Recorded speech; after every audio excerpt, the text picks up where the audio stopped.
Assalamu alaikum, everyone. It is my great pleasure to introduce today's guest, who is very special because she is a great friend. Let's welcome Dr. Claudia Adler.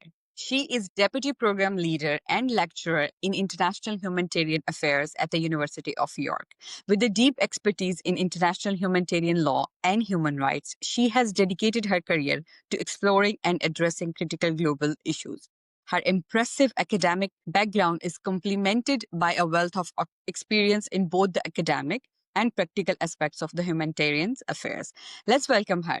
Hello, Claudia. How are you doing? Hello, I'm really well. Thank you so much for such a warm introduction. It's so lovely to be able to be here with you as well. Claudia, thank you so much for coming. And I am super, super excited because we know each other from so many years. I am already impressed by your very, very kind personality.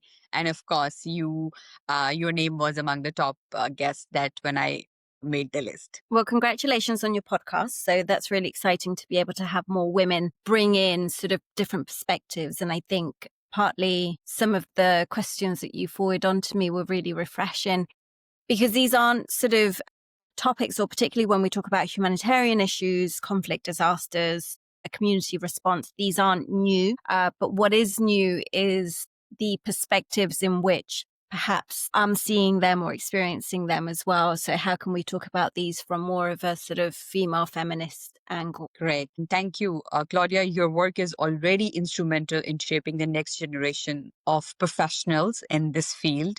And this field is really, really important. And it's huge also. So you have written many articles also. So in your article, you urge for humanitarian reset. What do you think the aid sector needs most right now to break free from outdated colonial models and mindsets? I think what's interesting, or at least to sort of begin tackling this conversation, is does the international aid sector really want to break free from these colonial models? It doesn't make economic sense for them to break free from them. And I think if there would have been an intention to, we have the capacity, the development, the technology, and also the case studies to be able to sort of look at alternative ways of delivering aid. And if that hasn't happened, is because there's a particular benefit to sustaining power and privilege within sort of tight circles.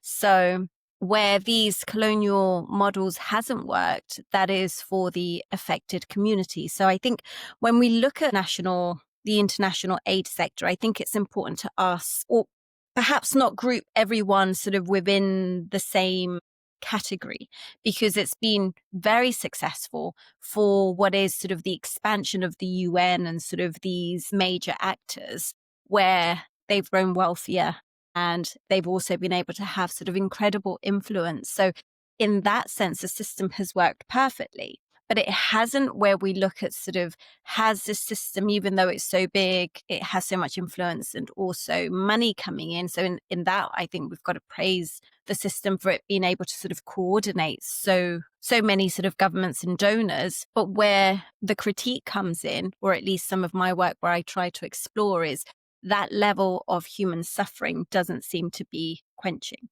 So we're still seeing millions of affected communities, mainly within the global south, displaced. We're seeing humanitarian aid not quite sort of meeting those targets, but we're seeing sort of a huge level of professionalism that has sort of expanded from this whole international architecture. So I think there are quite a few questions to sort of unpack, but it's a system that definitely isn't working for the affected communities. And I'd also say that they're first responders as well. So they're not treated necessarily with sort of that same prestige, even though they're the ones doing the work as first responders. We don't see affected communities like that. Our language doesn't sort of give them that level of respect. Neither do we fund those sort of community initiatives. Claudia, you are actually right. This is what we often hear, that this company, celebrity, main person has donated this amount of funds. And we do see, and we have that numbers also, a huge amount of aid is being collected for all different kinds of humanitarian work. But still, we see millions of people who are not able to get the right help. So yes, this is a problem that we all need to think that where that help is going. If it is not reaching the right person on right time, where is it going? So you are basically highlighting the issue of the power imbalance in global aid. And this is really, really important. And the first responders, of course, you understand, probably this is the same in our country. It is a very challenging work, but I do see that they do not get help, recognition also that they deserve. I'm not sure how it is in a Western part of the world, but this is the problem that I have seen a lot. And how, when you talk about the issue of power imbalance in the global aid, how can we start giving more power to local communities in shaping their own solutions? What are your ideas in this? Well, I think where we are at the moment is we're in something called the humanitarian reset, which, you've kind of like pointed out. And that in itself, it was launched by the international aid system in March 2025 by the UN Emergency Relief Coordinator, Tom Fletcher. And it looks at sort of really consolidating or increasing efficiency and effectiveness by refocusing the system on saving lives. That kind of like, in essence, means how do we define clearly what the international aid system should and should not do? Because we know sort of through the last few decades, international aid, or this idea of sort of emergency relief, has kind of seeped into our idea of development. So it's gone into sort of education, rebuilding, empowerment programs, health and well-being, and so forth. And so what they're doing is sort of really redefining what the international aid system should focus on. And that's cutting a lot of sort of those development projects, but it's really cutting them because there's been a complete dismantlement of US aid. And you have sort of large donors like the US government that have cut funds. And so therefore the UN system is being starved at the moment financially. And so that's where this humanitarian reset has kind of emerged from. So it's come from the cutting of sort of financial aid. And what's interesting is where you talk about how do we bring back power to these communities, as long as you still have international agendas being made and narratives being constructed by a small elite minority, which are either sort of sitting in Geneva and so forth, you're not going to be able to have on that table, on that decision-making table, affected communities. Their voices are drowned. Who's saying what humanitarian reset should look like?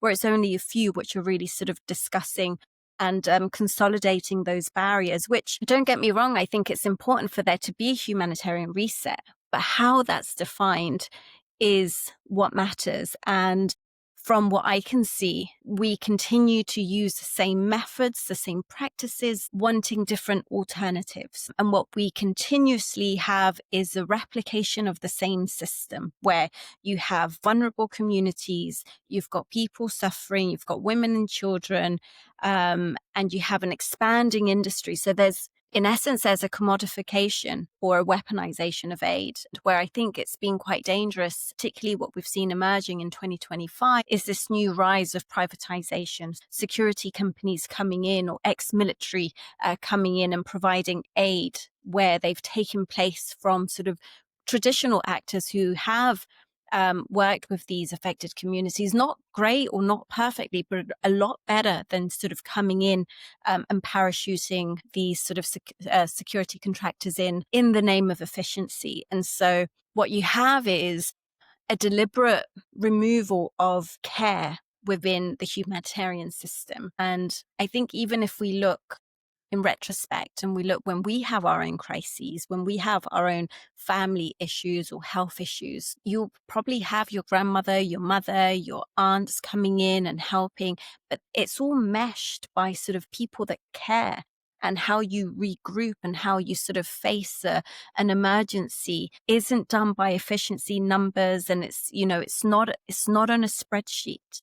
And so if you're removing that and you're making it into sort of this highly professional industry, you're going to completely disrupt the fabric of sort of communities, what holds them together. Correct. And I think you will also agree the care during the time of a health emergency provided by elderly or the family around you versus provided by a qualified nurse is has different meanings, emotionally. And I totally agree with you. And I see that. What do you see that the global cuts in by US in the aid has affected this humanitarian work? Do you see it has already added to the troubles, and especially going to these systematic distribution of the aid has made it more challenging for the people? Yeah, no, definitely. It's hit everybody. And I think particularly some of the cases which I think are more severe is the cuts to the World Food Programme, WFP, for example. We know that they've had to cut food aid for refugees in several countries, which include Ethiopia, Kenya, for example. And these cuts have reduced rations, so much so by roughly 40%. These are full rations for 780,000 refugees in Ethiopia, leaving them with less than 1,000 calories a day. Now, these are statistics I've thrown at you. But the everyday reality is a mother having to decide what she's going to eat and what she's not. Is she skipping meals? Is she lactating? Does she have small children? Are sort of the children which are age appropriate to be in school, are they going to be removed from school? And then do they look for alternative work because they need to help supply food for the family? And so these are the everyday decisions which are happening. And, we can sit there and we can see it as a statistics, but there are sort of everyday decisions being made. And I think the issue with this is where we've got, I think, over 302 million people in need of humanitarian aid at the moment, most of those being women and children, we see women predominantly painted as vulnerable. Yeah. And I've said this over and over. Yes, absolutely. There are vulnerable settings which women are being placed in, like what we're talking about, this skipping meals, these sort of very harsh realities that they're experiencing, but they're also the ones which are keeping these families together. And so there's sort of this dichotomy being played where, yes, it's a extremely vulnerable setting, but they're also the backbone of these communities. They're the ones which are finding solutions. They're being pragmatic. They're being strategic with how they survive this reality of every day. And we're not honoring that. We're not seeing women as the ones which are keeping these families and children alive. And so there is no funding for these women to be able to sort of at least scale up. I know that, for example, I have a fantastic student which did his dissertation on the current conflict in Sudan. He's, a first responder there. And in his dissertation, he talks about these open kitchens which were being created by community women trying to alleviate the famine that was happening in their areas. And so the question is, how do we get actual funding to be able to back up and scale these sort of initiatives which are happening from the community for the community, rather than sort of this top-down approach which just doesn't serve, it doesn't sort of reach that local level. And so I think it's really important to be able to see sort of that interplay between women, how they're surviving these crises, not just seeing them as vulnerable, but then also, I've heard so much talk about localization and women, but if you're not funding them, then you're just using them. Claudia, you have seen firsthand how shifting from donor-driven aid to community-led efforts can make a difference. Can you share a story where this approach actually worked and that was in practice? I think with, like I said, with this, I think we're seeing it every day. So after the 2022 floods in Pakistan, we carried out a research, myself and two other colleagues.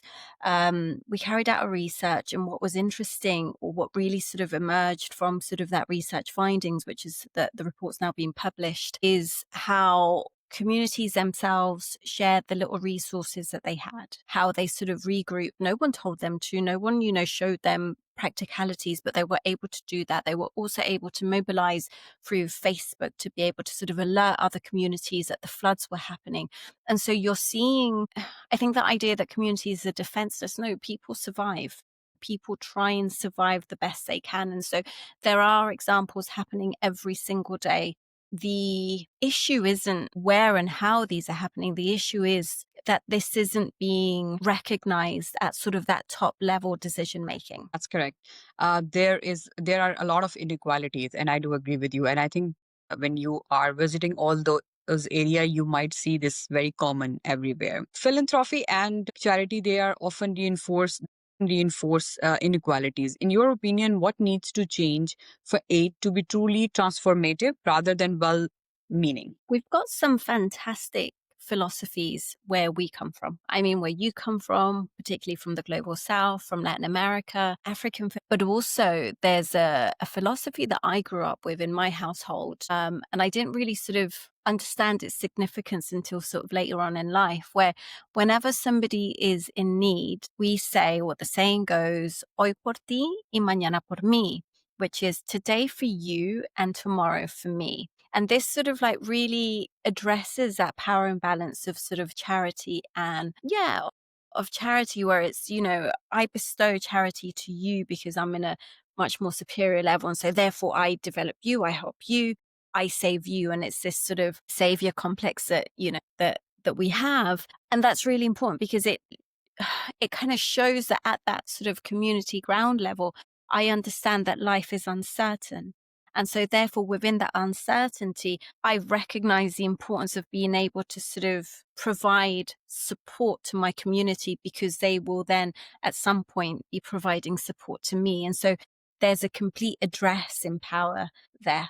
We understand that we're both sort of on that same scale. And I think that's really important. Tracing back a little bit on why are we here, with regards to sort of that international mainstreaming of humanitarianism. We know it started in 1859, really, at that Battle of Solferino. You had Henry Dunant, who was a businessman, and he mobilized the volunteer response. He then went off to author a book about what he had seen, which sort of comes to be that blueprint of the ICRC, the adaptation of the Geneva Conventions.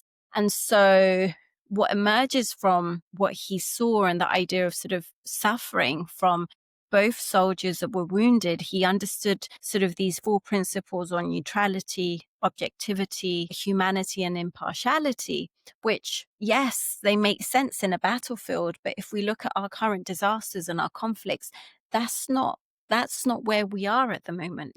We have a lot more intercity urban conflict as well. It's very difficult to be able to sort of distinguish between combatants and communities. And so the question is, do these principles work? Or do we need to sort of reimagine a different humanitarian system, both in principles as well? And at least one of the standpoints that I tend to take is always with the affected community. There is no neutrality or impartiality in that. There's a really good diagram or figure by Desmond Tutu where there's an elephant and he's stepping on the tail of a little mouse, and he says the mouse wouldn't appreciate your neutrality in this situation, right? And so it sort of at least gives us an option to really sort of look on whether these systems that we've adopted make sense to our current Right. So I see, Claudia, there are a lot of people who are working really, really hard. And I do see you are also trying your best to contribute. And the world is changing so rapidly, especially in this time that we are living in.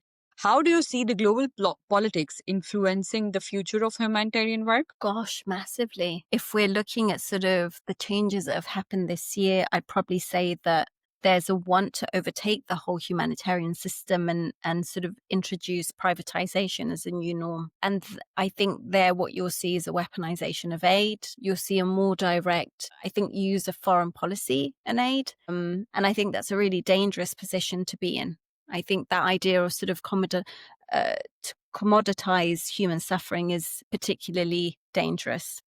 So you do see that the humanitarian work, the biggest challenge that it is facing right now is the unfair distribution of aid, right? I think that the whole system wasn't designed to be able to sort of address the current issues that we're seeing at the moment. And so I think if you were to ask me what is the main issue, it's a structural issue. Yeah. So basically you think the system had flaws But unfortunately, nobody worked on systematic basis to correct that and to make it work for everyone.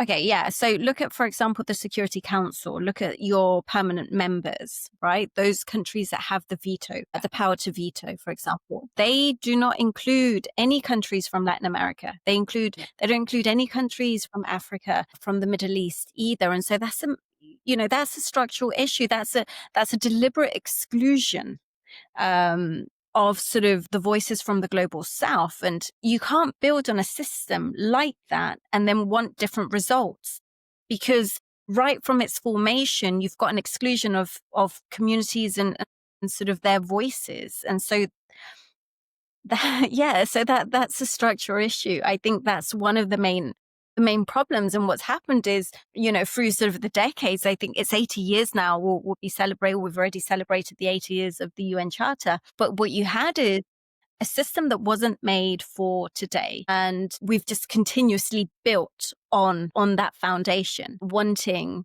or expecting different results. The whole sort of push for decolonizing aid. Yes, absolutely. But how are you looking at sort of reimagining a system if still you're not able to even change what is sort of the Security Council and those sort of concentrations of power? Claudia, from this conversation, what I understand is that you are suggesting that it is right time for UN to bring those voices to the table from whom the problem is being solved. The powerful people at the UN who are trying to create a solution for the people who are in crisis, they should also be invited and have a voice.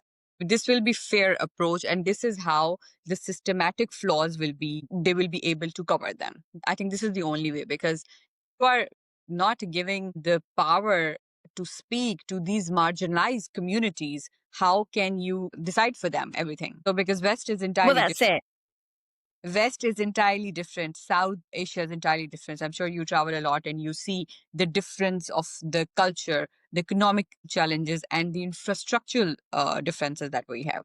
Do you think that PhD has brought some kind of patience in your personality? Because it takes ages to complete the PhD with your work, with your family, and everything. I think it really depends on who your supervisors are in sort of your PhD. And, I had some incredible supervisors. A lot of my influence comes from Professor 𝐄𝐩𝐢𝐬𝐬, who I admire a lot. But also, more so than just accumulating knowledge, I had the opportunity to be able to sort of really engage with myself, have more of sort of introspection, understand myself. And I think when we go through education, it's a lot about accumulating knowledge. And this was almost the reverse. And so understanding my own kind of core values, where I sit with things, locating myself and my story in sort of this political world, I think has been really important, because rather than sort of regurgitating the information or sort of thoughts of other scholars, I understand that there's a massive gap to be able to understand the world from that feminine perspective. And so that's what I really, I try and do. You manage to juggle powerful work with family life and something many of us struggle with. What is your secret to balance it out? How do you balance everything? Don't know. Don't know if I have a secret. There isn't, I think what I've come to learn is that there isn't a perfect time in the day where you'll get to be able to sort of tend to yourself necessarily. And I don't think anyone sort of gives that to you. Look, you look tired now. Why don't you come and take a rest, or, engage in mindful activity? But I think you need to sort of be able to create those spaces throughout the day. For me, it's really important to wake up, tend to the kids, drop them off at school, and then go and work out. It's an hour that I give to myself. It's something that I try and incorporate in my daily routine.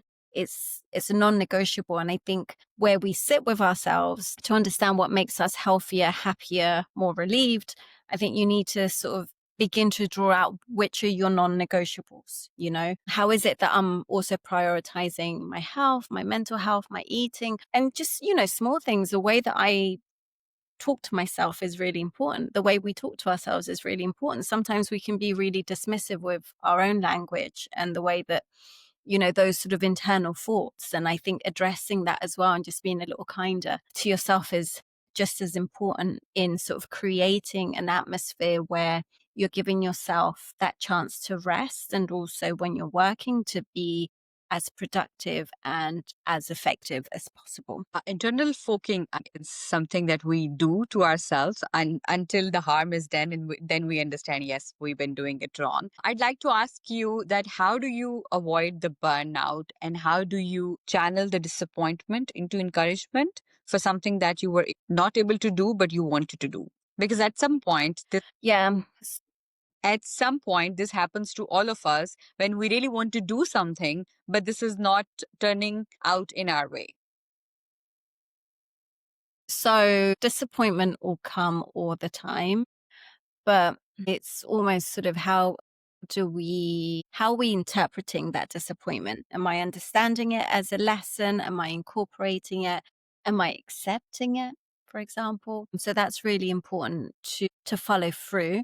And I think also because we all have sort of really challenging times, either your body will tell you because you'll get sick, or you'll develop illnesses because your body's keeping score where you're not looking after yourself. But also, who's your community? Who are the people that are sort of by your side supporting you? I think that's really important to be able to have a close-knit community. If it's not physical, then online, the conversations that you're having, it's important to have people that support you. And it's something that I've come to sort of really value over time, particularly the women in my life. Yeah, that's really important to have very quality women whom you can speak and they understand you, and you can just pour your heart out and they will understand you and not judge you. This is the beautiful thing. Claudia, you work with a lot of youngsters also. How do you see the youngsters? Are they passionate for this humanitarian work? What is your one final message for them? Because this work is not like, okay, they'll come, they'll just do and go. This requires serious attention, follow-ups, and of course, because when you are working on humanitarian work and you are listening to other stories, it takes a mental toll also. And sometimes it's really difficult to get out of the situation, even if you have seen some 3,000 flood victims who are there and you are listening to their stories. And it is a lot of mental burden. What do you say to them? People, especially to youngsters who want to come into this work. It is a difficult field. Where I see, for example, the tables turning a bit is with the climate crisis. I think even though we're seeing a lot of different countries being affected at different scales, say, for example, Pakistan is quite vulnerable to climate crisis, I'm seeing the tables turn where it won't be sort of just a global south issue. This is a world crisis. And so the importance to not just see yourself in that position of helping others, but actually I think the message that I try and bring out to my students is, how do you work with affected communities as equal partners? What's your contribution, but also what are you learning from those communities? Because they're there to also teach you probably a lot more than what you're able to teach them. And so the idea of sort of coming in with humility is really important. Yeah. And where I sort of enjoy my job the most is to be able to sort of see them develop their own thinking. What is that sort of independence of thought? How can they express themselves better, clearer? How can they sort of really support their own arguments and be critical? I think that's a lot more important than how do you write a good essay. Hi, Claudia. This was wonderful speaking to you. And I really wanted to have this conversation. It was very open and you tried to explain everything. And the most important thing is that we really need to identify the gaps in the system because the system was not made for the present day problems. And it's high time everybody come on board and they start thinking about the flaws of the system and they start working before it is very late. As you said, climate change, climate disasters are happening everywhere, and this is currently the biggest issue. And in fact, in future, this will be the world number one issue, probably. And yes, I do agree with you for sharing the message that the youngsters who want to come in this field, it's a very serious field, and they should be very well prepared. And if you would like to say anything about this conversation. Oh, that I've had a lovely time. Thank you so much for inviting me. And I look forward in how I can also support you, your work. And, thank you for creating a space where I could come in and sort of share a little bit of my experience. So super grateful. Thanks. Thank you, Claudia. And I'm glad that you enjoyed the conversation. In fact, this is not the one conversation that we will have.